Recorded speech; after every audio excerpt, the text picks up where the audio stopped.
Good morning, family. Welcome to Coffee and Crafts with John. Here we go. We're getting set up here for our morning run, our morning jog, warm up, calisthenics, whatever you want to call this session every day. Let's do it. 320 across, plus $30 for my Andy Craps. And again, my friend Greg has got the good luck charm for the week. This is the green chip off of Greg's table. I'll try and show it again. These chips are really, really cool. And again, he gave me a set of, I think 20 greens and 20 reds that I've got. These things are super cool. They are ceramics like my chips are. If you have one of mine, you know what I mean? They have that feel to them. But these pictures on here are really, they're like hand painted.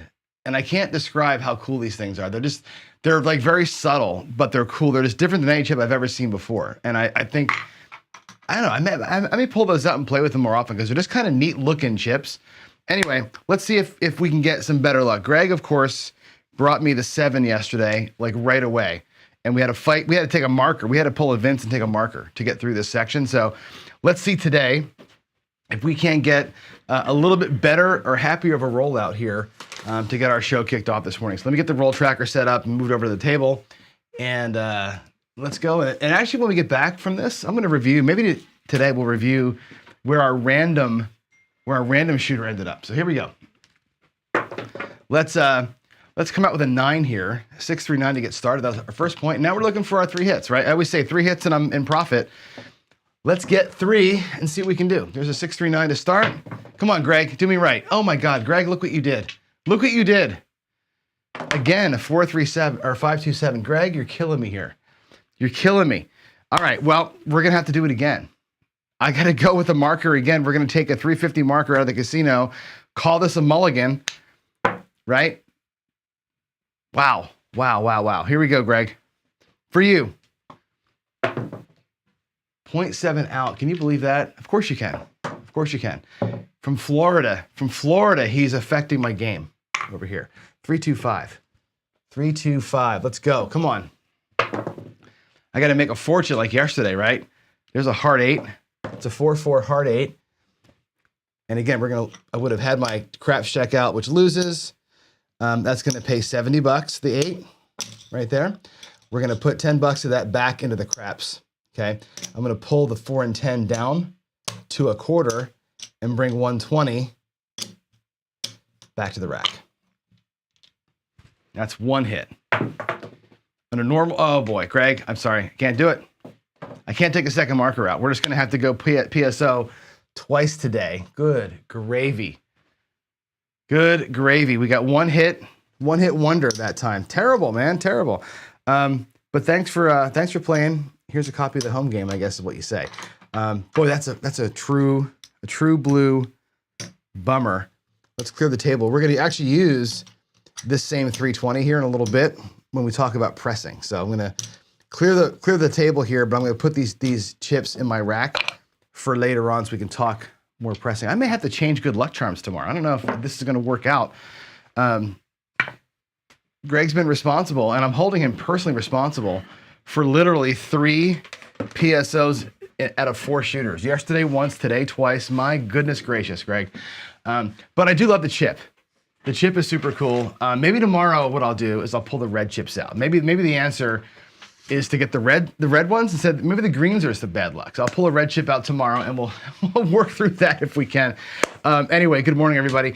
And a reminder that today and all this week, it'll be shorter shows. I've got to be done here by 8:45 because I've got to teach a morning class. So that's it. We're gonna have to do this a little quicker than probably normal, and I don't have the amount of time to stretch into a longer segment. So with that said, let's go ahead and get to our talk here. And we'll start with our come out roll, of course. And again, reminder, Friday night is me versus allegedly Dave. I did write him another note. I haven't heard back from him yet. So hopefully he's still around and we can get a hold of him and get that scheduled out. If not, it'll be next man up. And I think the next man up is Magic Mo, I think, or Magic Aces, one of the two. We'll figure it out. I'll let you know as soon as I can. The other thing is this, there's a family feud going on. Sideshow Gamble Chris versus Midmo Yo. And if you haven't been paying attention, go to their channels. I know most of you in chat here for sure, you guys are the live viewers, always know what's going on. But folks that are watching this in the after don't always know what's happening. So Chris from Sideshow Gamble and Chiro from Midmo have this kind of a video back and forth feud going on, the family feud I'm calling it, where they've kind of called each other out. Who's the better craps player? Who's the better craps channel? Who's the better craps enthusiast, or the most enthusiastic craps player? Whatever you want to term this thing. I don't even know what to term it. All I know is that Chiro started the whole thing by calling the mixer, which Chris from Sideshow Gamble calls the 5-in-1. He calls it the mixer for some reason. Chiro was giving him a little bit of beef about that, called it the KitchenAid mixer. I'm even calling it the KitchenAid now for whatever reason. And that started this kind of back and forth. Now they're betting. Chiro's famous for his hat, for his fedora. And Chris has the extra craps table. So now they're kind of betting the fedora, which means a lot to Chiro, and the craps table, which meant a lot to Chris, in this kind of battle. I'm not sure what the battle is going to look like, but I can tell you this, we're going to find out, because I will have both of them on tomorrow. Tomorrow morning show, we're going to have a live, maybe a little bit of smack talking session, maybe a little bit of talk about how we're going to do the contest and how we're going to roll this thing across a little bit. I think we're going to do multiple shows, multiple channels, multiple competitions between those two, and maybe culminating in a Friday night fight. We'll see. That's tomorrow. It's going to be fantastic. Again, Chris and Chiro will have a little bit of back and forth, I think. So there we go. That's going to be super fun to get those two together, but I really can't wait to hear some of the smack talking tomorrow. So buckle up. Tomorrow's going to be a fun one. 8:05, don't be late for that. As a matter of fact, I probably won't even roll out. I'm probably just going to get them right on, because they both have jobs, and they both have jobs that start earlier than mine does. So that's tomorrow. Quick reminder here, 2 reminders. One is, if you have thoughts, dice control, dice influence thoughts, positive or negative, I don't care. You'll see that coming up. Here's another quote from a subscriber that says, I don't believe X, or I believe X. I'll put it up there in a second. I'll frame your question or your comment, and I'll do a segment on it. Anything goes. Really, anything goes. Just keep it adult. That's all I ask, right? No childish, lazy questions. But if you have a serious thing you want to talk about or have me address or whatever, let's do it. If it's a Craps 101 thing, last week, the Justice Jen had asked me to explain what we're talking about with regards to 314 or the 5261 set that we're doing. She didn't really understand what we were talking about. We're going so fast sometimes. So I did a little segment where I broke some of that down, the words that we use. So if you're a newer player and you want to know something that we're not covering, drop me an email, right? You can email me, anybody, john@procraps.net. You can join the Discord down below. It's noted as casinogaming.tv as the website. There's a link there to join Discord. That's a chat service that we use. You can come in there and chat with me anytime you want to. And of course, comments on the videos. I stack those things up and I keep them. I have a running list of things I want to talk about. A lot of it's things that you all have brought up. So keep them coming. Again, I want to talk about what you want to hear about. I guess that's what that comes down to. So let me know. Fantasy football is coming. Chris, DGen, Dice DGen, please, in chat, let me know the deadline. I never asked you this. What's the deadline for fantasy football? I need to know that.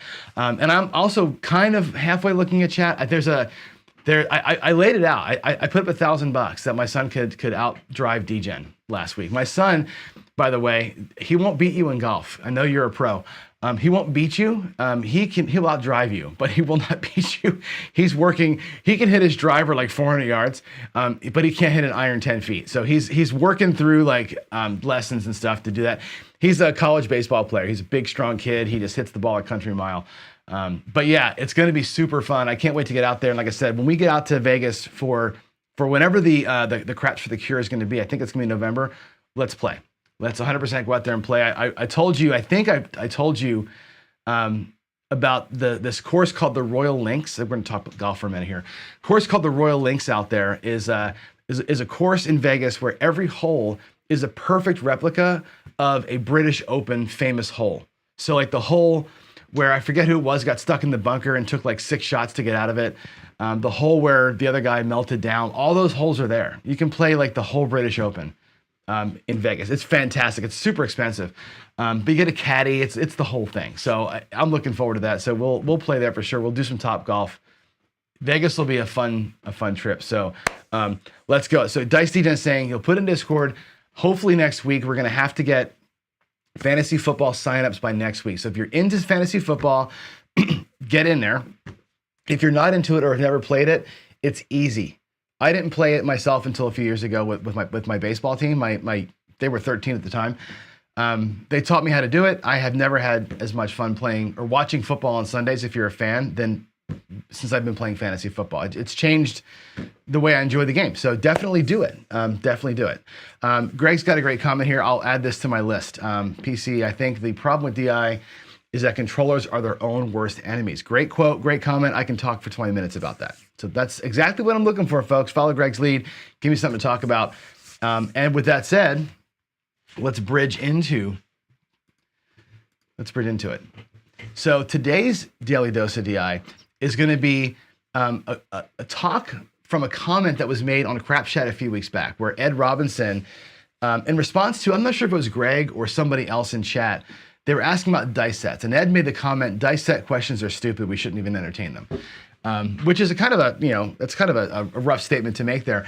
And here's the thing, do dice sets actually matter, or is it ridiculous to even talk about? So I want to frame this question in those terms, because I think it's an easy question to answer. Everybody's, everybody's results with a dice set are going to be different from everybody else's. And I think the point that Ed makes, and he made this pretty eloquently after he said that, about the question being a dumb question, because everybody's throw is different, right? Ed grips the dice, whatever. He grips them like this, 3-fingered grip, right? I grip them like this, where they're stacked. Hold on. I grip them where they're stacked, like this. There's no way in hell that the same set that I use when they're vertical as what he uses when they're horizontal is going to have the same results, right? There's a lot of people who grip the dice with a pincher grip, and they do a knuckleball where there's no spin. There's no way that the same dice set for that toss works the same as a toss for when they're spinning. People's hands are different sizes. Everything is different, right? So I think Ed's point is perfect. Dice set conversations are kind of ridiculous. They don't matter. They matter to you, the thrower. If you have skill and you've practiced it and you can throw, your dice set matters to you, because the way that you release, grip, throw, whatever, it's your thing. Me and Ed and George and everybody else do not throw the dice with the same rotation, the same velocity. It's impossible, right? So I think that's what the point that he was making. It's a good point. Your sets work for you. I'm working through this 10,000 roll thing right now with one set to see what that set does for me. And not really the set, to see what the dice are doing when I throw it that way, to learn what sets would work for me. But my sets would never work for anybody else. I just feel like talking about the hard way set being the best set, it's the best set for the guy that uses it, that invented it. It's not the best set for me or you or anybody else. So you got to find your own thing that works for you. If you're going to try this out, plan to spend a lot of time, plan to spend some money, plan to put a lot of effort in, and don't worry about what somebody else says about what set you ought to use, because those sets are for them, right? Yeah, the 3V set potentially hides sevens in certain ways, but only if you throw it the perfect way by the book, right? None of us are perfect. So I think that's an important thing to call out. So experiment with sets, understand how they are supposed to work, but you're going to have to adjust yourself. And that's my Daily Dose of DI for today. Hopefully that clears up that question. And again, I think when people say to me, hey, switch your set when I'm throwing, it ain't going to work. It ain't going to work because I don't throw like you do. All right. Back to this topic, pressing your luck. And we started talking about this a little bit yesterday on the previous show. I want to keep talking about it throughout the week here, because I think pressing is this thing, right? Pressing is the way that you make money on the right side. There's no other way to make money on the right side besides pressing somehow, unless you're going to go in there and one hit, collect, and run out of the casino, right?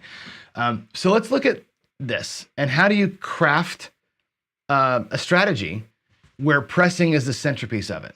And I think you've got to run it through this set of questions that I've got over here, which is kind of the algorithm of it. Like, when do you press?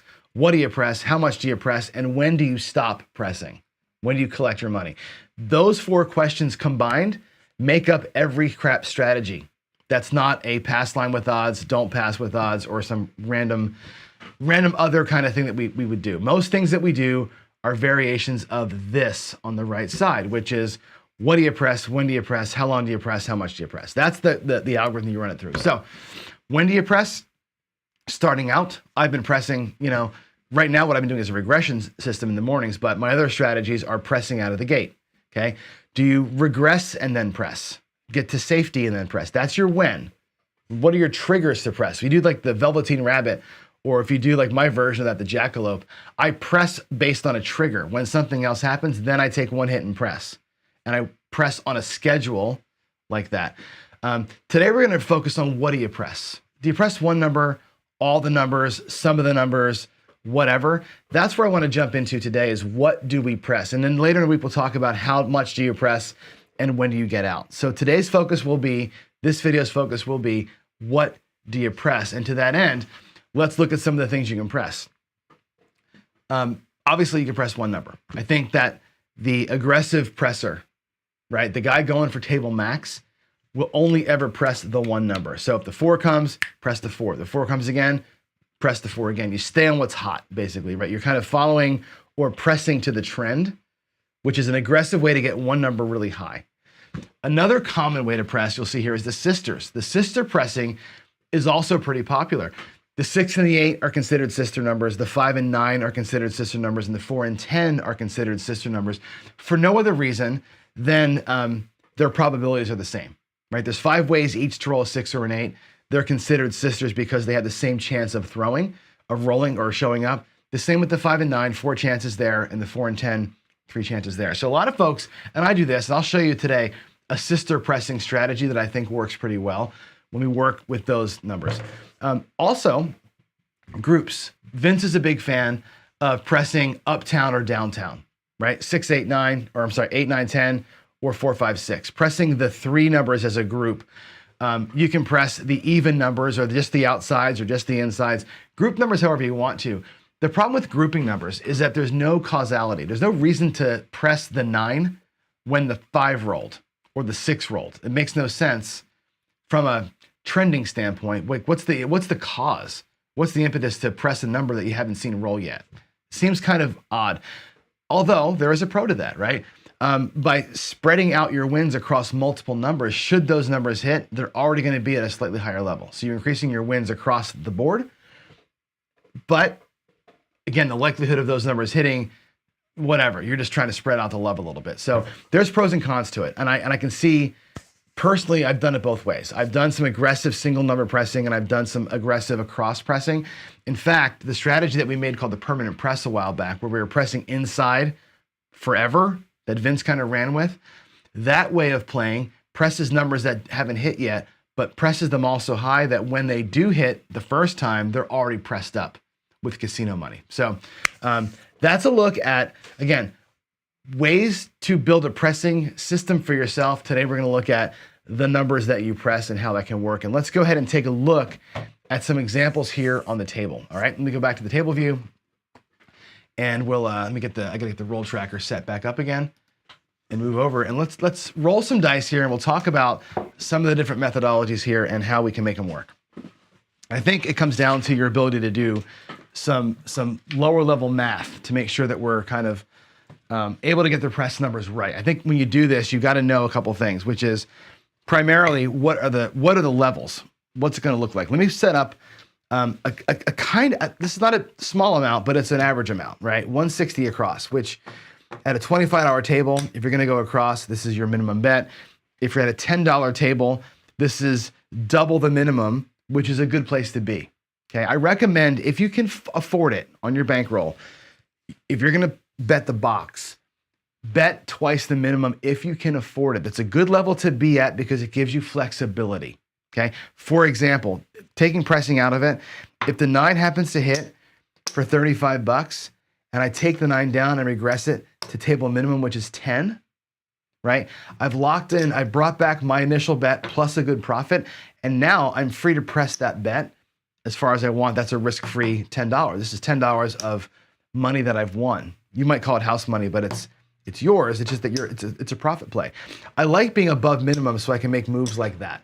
So I can regress the number down individually. That's how the Butterburger that I do in the morning works. We go from 50 to 25. I downgrade my bet with each hit that I make. So with that said, let's take a look at pressing. And I think an important thing to know, first of all, is what you're going to press. And sometimes you'll need extra money. So let's put $5 in the rack here. I may need to throw in a penny in. I'll put this back here on the side. This is 320. We'll use that later. Let's say that a 6 or an 8 hits, and they pay 35 bucks.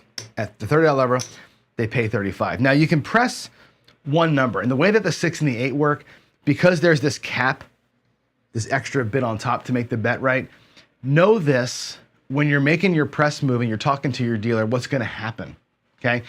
The next full press on the 8, is to take it to 60. What they do is they give you the cap and they put the whole bet on top and it becomes a proper bet. Okay, so full press on the 6 or 8, it's gonna be a cap exchange from the payment.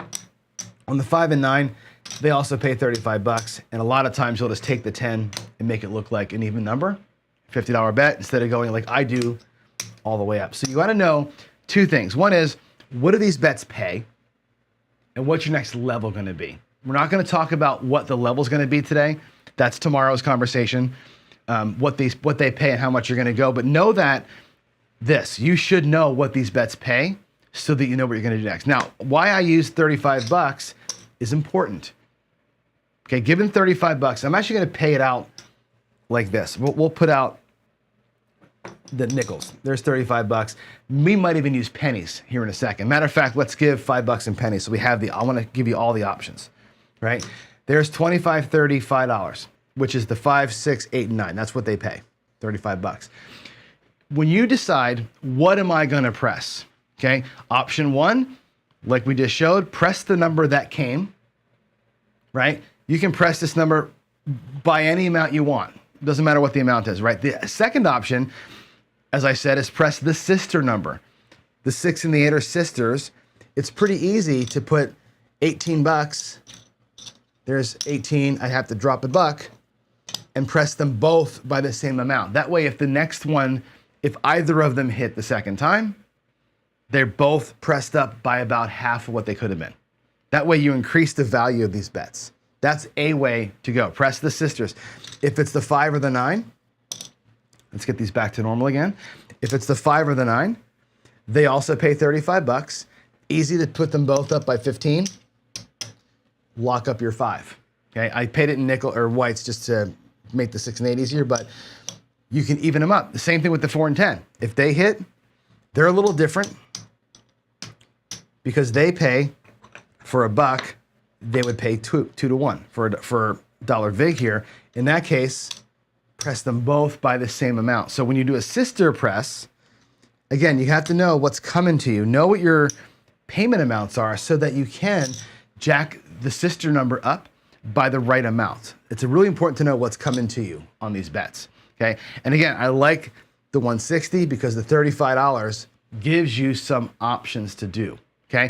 As an example, if I wanted to split the table in half, let's put my stick here. You want to split the table in half, like Vince is a fan of, and doing the uptown, downtown press, what you've got is 3 numbers and 3 numbers. So there's ways to do this. You can press them by 16 bucks, 1 unit each. You can press them by a full 32. You can give each of these 10 bucks, take a little bit of back to your rack, but knowing that you're gonna get paid 32 and you've got 3 numbers to press, that lets you say to the dealer, give me 32 uptown pressure. That's the words, 32 uptown pressure or 32 downtown pressure. 35 gives you the 32 to work with a little bit of profit back. So again, if you're gonna press and you've got this system, you wanna press the uptown, you wanna press the uptown and the downtown, you gotta know what you're getting paid so you know what's coming, okay? If this was the case, your next payment's gonna be what, right? 35 on the 5 and 9, that's gonna pay 50 bucks, right? You're gonna get paid 35 here and 14 here. It pays 49 or 50 for $1. Now you got 50 bucks to press with. And again, on these insides here, when you're pressing 3 numbers at a time, divided by 3, you can get each of them up by a little more than this.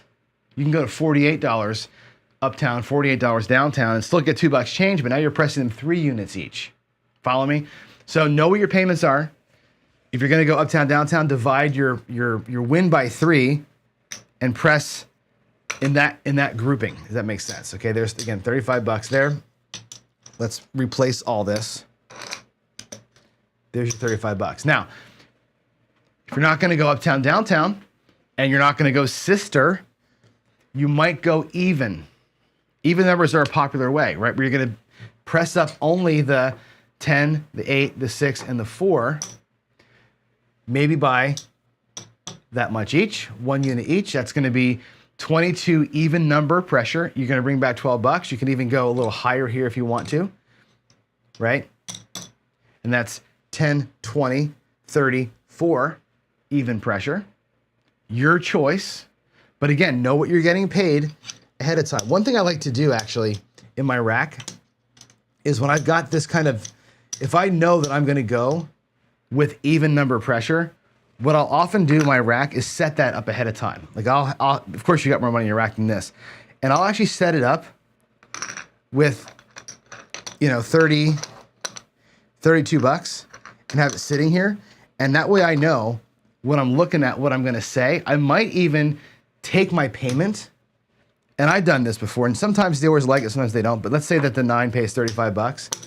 I may take that payment back and say 32 inside or 32 even pressure, and drop a new set of money out here for them to bet with, instead of having to do the move for you. But I think having money in front of you to look at, you know what's coming next. Like know what's coming next as you're doing it. I think that makes the game smoother. It also lets you know that when you do a $35 win and you say 32 pressure, you're getting $3 change. You're ready for your right change, and it helps you keep things correct. So there's a couple of them, right? That's the sister press. That's the even press. Inside press is a great one too. I love the inside press. You know that. Again, that pays, well, again, take the 5 or 9, 35 bucks. Where's my whites? There we go, 35 bucks. And I love going 22 inside pressure, right? Take 20 bucks and 2.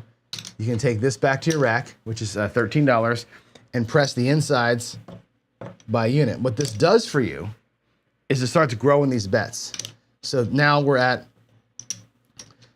36 and 30 to pay 42. Check this out. The next time that this comes and it pays 42, 25, 42, you could drop $2 out of your rack and get 44 inside pressure. Because you won more, you can press a little bit more.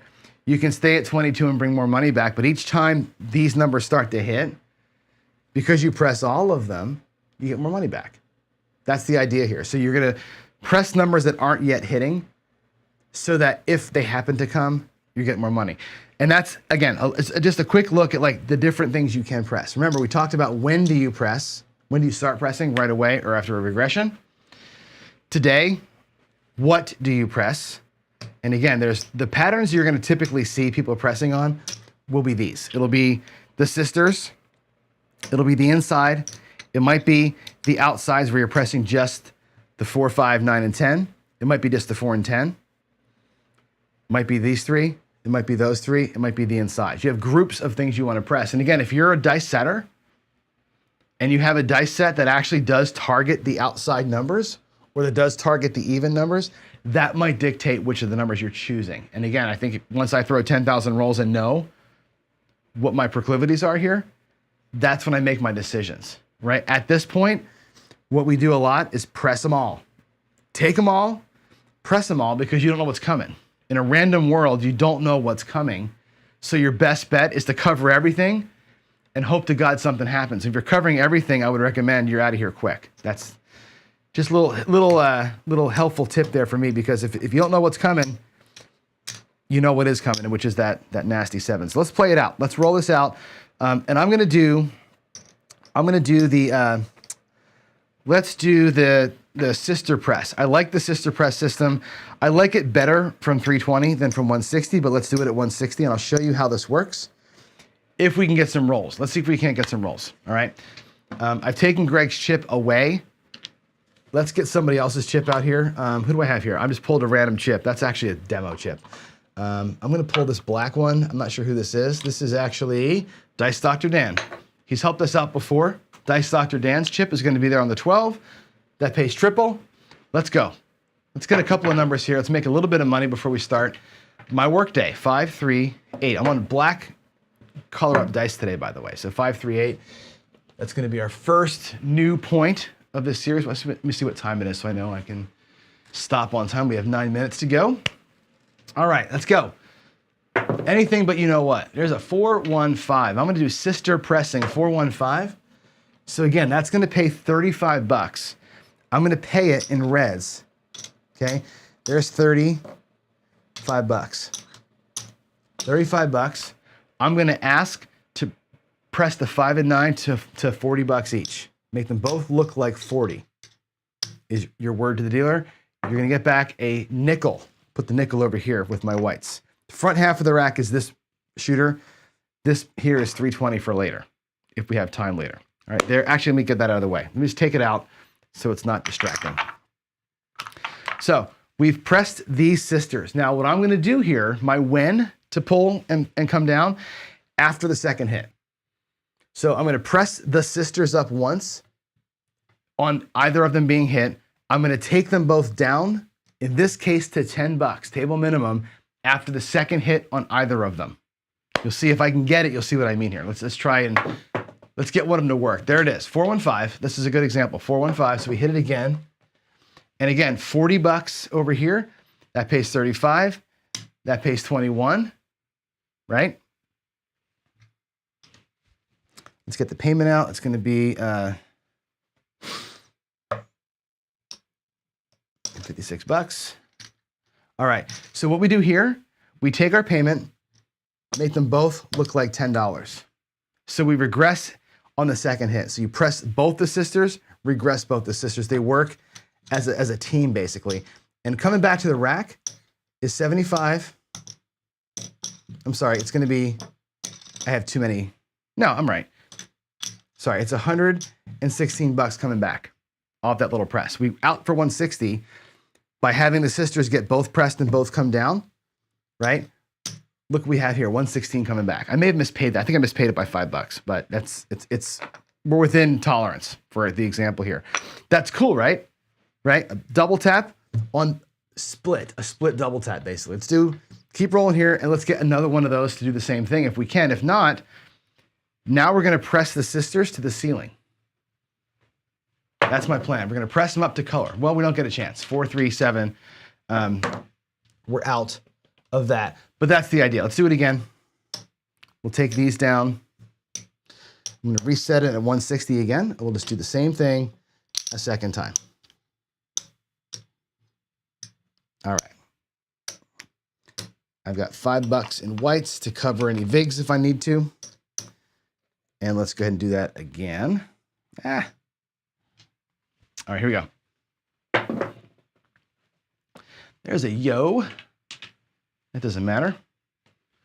I'll put in the tracker though, 6.5 yo. There's a 5.27 on the come out. But these black dice seem to have the negative juju in them, don't they? There's a 5.49. Let's move the point over there, 5.49. All right, let's get it. Let's get a couple sisters to hit here. 639, 639. That's an immediate hit on the point. The 9's gonna pay 35 bucks. So again, we'll do 35 bucks. I'm gonna take $5 back to the rack. We're gonna press the 5 and 9 both to 40 bucks. Okay, 40 again to pay 56 coming out of here. All right, here we go. 617 on the come out. Boy, a lot of come out sevens today. 617.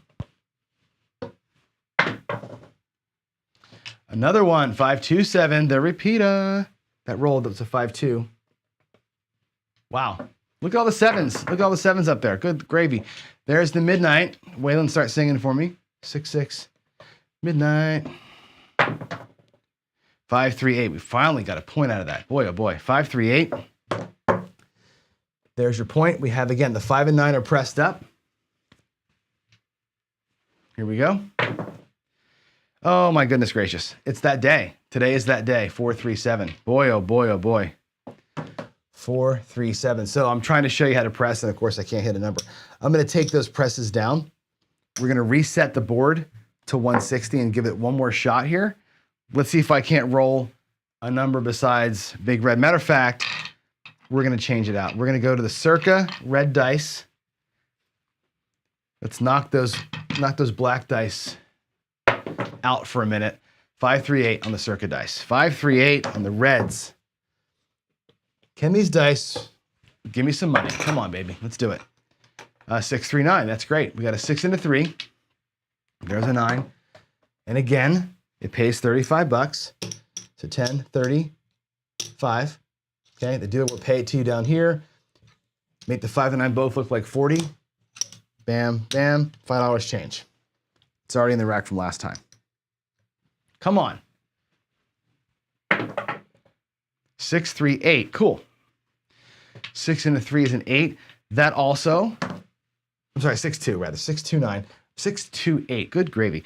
That pays 35 bucks as well. I'm gonna drop a buck from my rack and make the 6 and 8 both look like 48, okay? Because you're gonna get 35 bucks. I'm gonna add $1 to make it 36 for each of them, okay? So we can make them both $18 pressure, okay? Now they're both 48 bucks. Now we have a situation where we have the 6 and 8 as sisters were hit and pressed. The 5 and 9 as sisters were hit and pressed.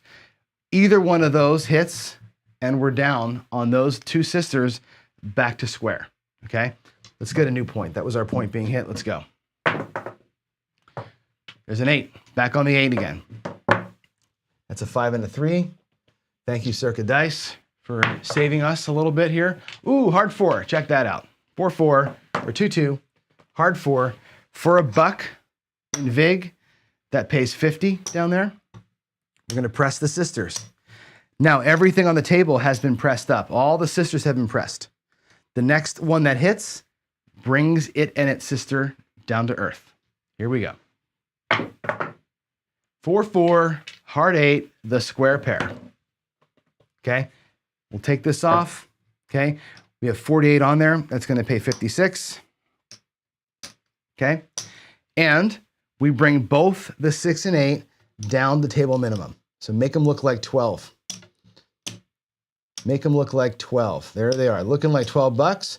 Coming back to the rack. That's 25.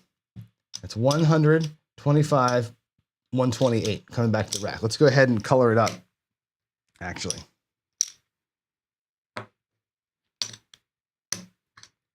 $128 coming back. That's a pretty good little hit right there. We're actually almost out of the hand. One more pair hits and we're going to be in great shape. A lot of work, isn't it? A lot of work to get multiple things to hit. There's 6-5 yo. 6 and a 5. That's a mid-mo yo. 6-1-7. Boy, oh boy, the yos and the 7s, they just come in groups, man. They just come in groups. And then look at that. Another one. 6-5 mid-mo yo. 6-5 mid-mo yo. Coming for the sideshow. Can't wait for tomorrow's show. Another 8. Another. Can't wait to hear the smack talk tomorrow. There's an 8. All right. We would love to see the 4 or 10 hit. I'll take a 5 or a 9 here. Either one of those, we're going to be in gravy. Come on. Hey, an 8. Hit the point 8. Look at these 8s today. 4, 4, 8. Wow. That's the point. That's going to pay 14 bucks. I'm out of 1s over here. Hold on a second. 14 bucks. I'm going to, again, press the sisters here. We're going to work the same system. Make them both look like 18 and bring back 2 to the rack. So I'm still going to press them. I'm just not going to collect on these things until I get color changes. So I won't collect here until I start seeing greens, and then I'll collect when I start seeing blacks. All right, let's go. New point. New point's going to be a 9. 5-4. 5-4. 9 Nina.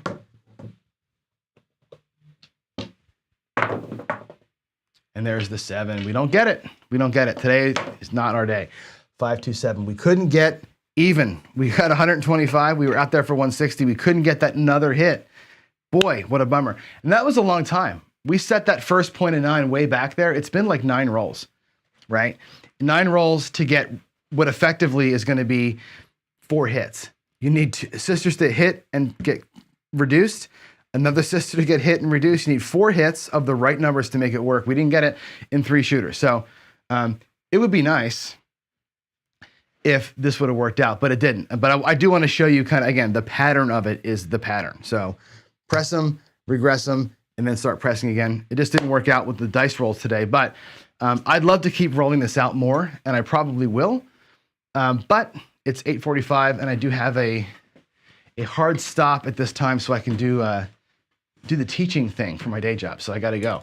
Let me come back over here real quick. I'll spend a few minutes with you going over the chat messages, and then I'll bug out of here and see what happens. Let's go here. Give me a second to get the screen up.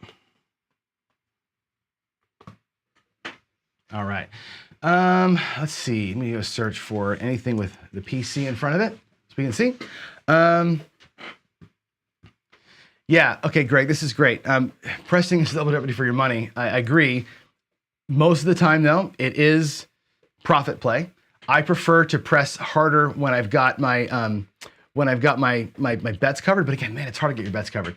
I do like this though. You want to see a comparison of pressing to betting flat at the higher level. So let's talk about what that's going to look like, right? I've done this comparison before, but we can certainly keep doing it. Which is, if you get to a high level at the 750, let's say, right? Same bet, you're saying, versus pressing to there. I think there's a conversation to be had about where you press from. Okay, so you have this notion of if I press from a position of like being low, like I go from table minimum 64 across, let's say, I bring 640 to the casino and I'm taking 10 cracks at somebody getting a monster roll, right? I'm just going to put 64 at risk every single time versus, let's say, going out there at 220 or 320 across, taking one hit for $70, using the 70 to go to 64 and then pressing from there. There's a good argument on both sides of that, right? The 64, way less risk. You get planked for the PSOs we got planked for today.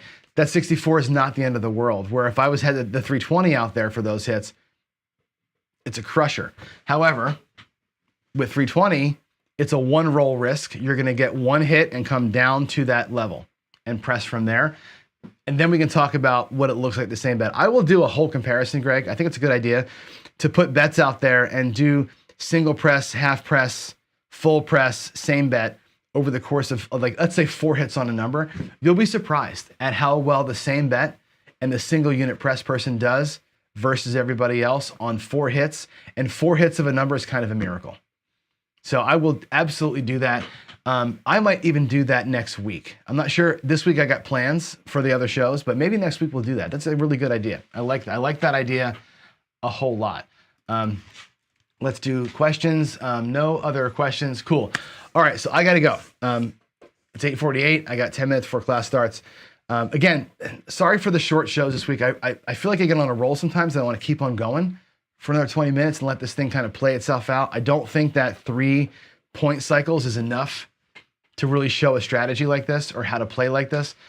And I didn't even get a chance to do the other ones, which was the outside, inside, whatever presses. There's so many things we can do here. So I could, like I said, I could roll these things out all day. So maybe